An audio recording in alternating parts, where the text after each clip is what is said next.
Hey everyone! Welcome to another exciting episode of Family Moments, where we use really cool object lessons that teach the truth about what matters most. Exactly. And today, we're going to have some fun with this. A nail? Ooh, are we going to build a boat? No, we're not going to build a boat. Oh, are we going to build a birdhouse? No, we're not going to build a birdhouse either. Well, maybe we're going to build... We're not going to build anything. What we are going to do is have a little fun with nails, that's all. Oh, I know all about having fun with nails. You do? Yeah, see? Me too. Ow, brother.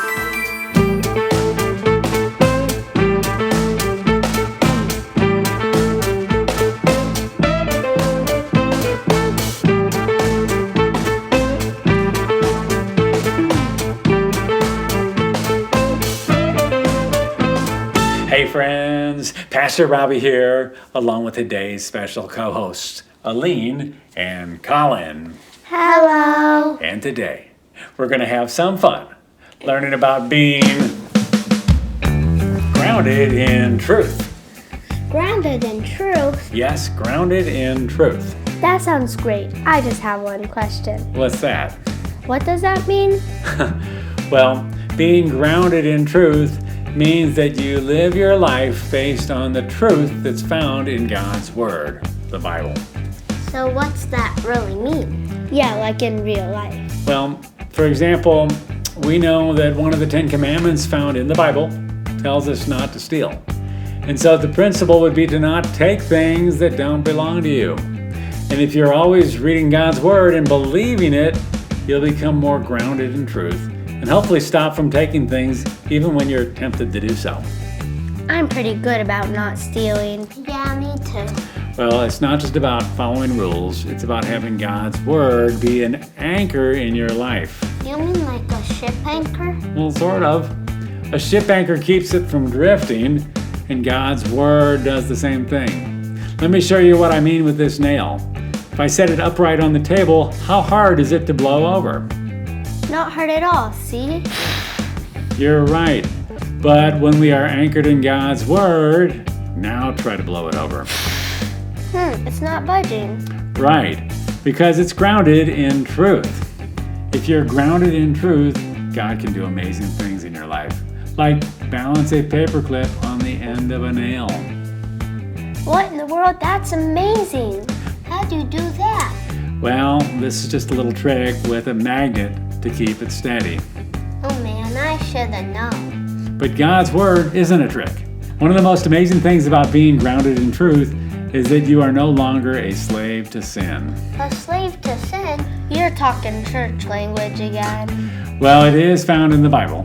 In fact, let's take a look at our verse for the day. It comes from Romans 6:14, where it says, "Sin will not be your master because you are not under law. You now live under grace." What in the world does that mean? Well, you know what a law is, don't you? You mean like driving the speed limit? Well, yeah.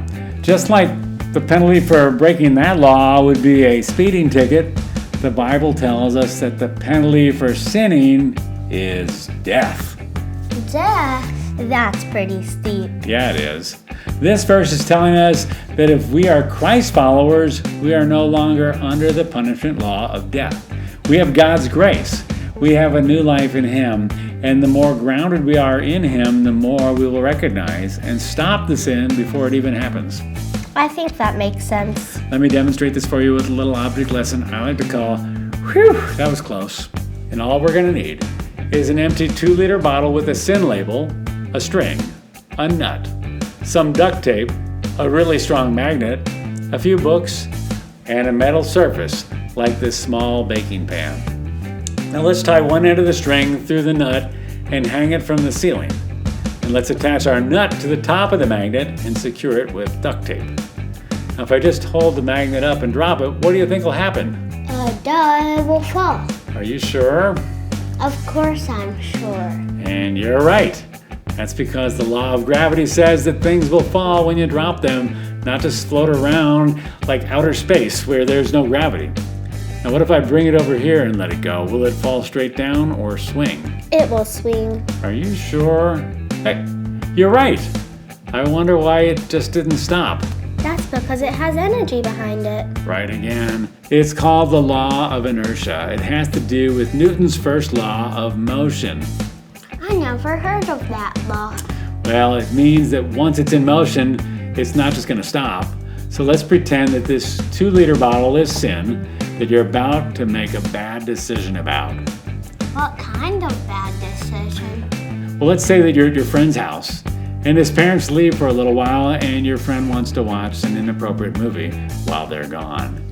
You know you shouldn't, but everyone else wants to watch it and you just kind of want to go with the flow. And before you know it, you're heading straight for that sin and you end up watching a movie with bad language and all kinds of bad stuff. And here's what that looks like.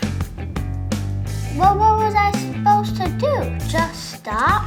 Well, that'd be hard to do, unless you're really grounded in truth. So let's pretend that this metal surface is the truth, or the Bible. And you've been reading it daily and drawing closer to God. So even though these things seem to be heading towards sin, you can call on God to help you stop before it's too late. Like this. What in the world? How did you do that? It's called being grounded in truth.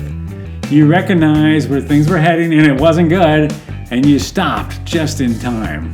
That was cool. Do it again. See, even the laws of gravity and inertia aren't as powerful as God's grace.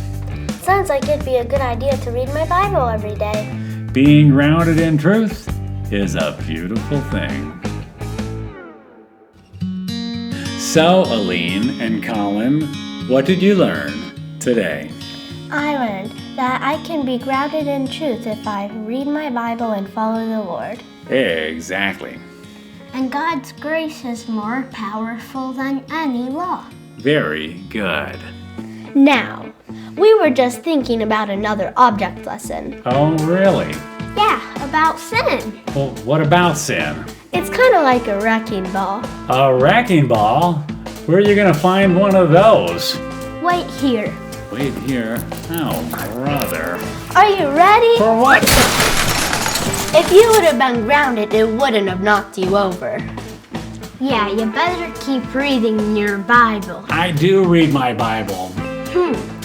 We better try it again. Try it again. Well, wait. You don't understand. You don't have to try it again. Oh! We'll see you around.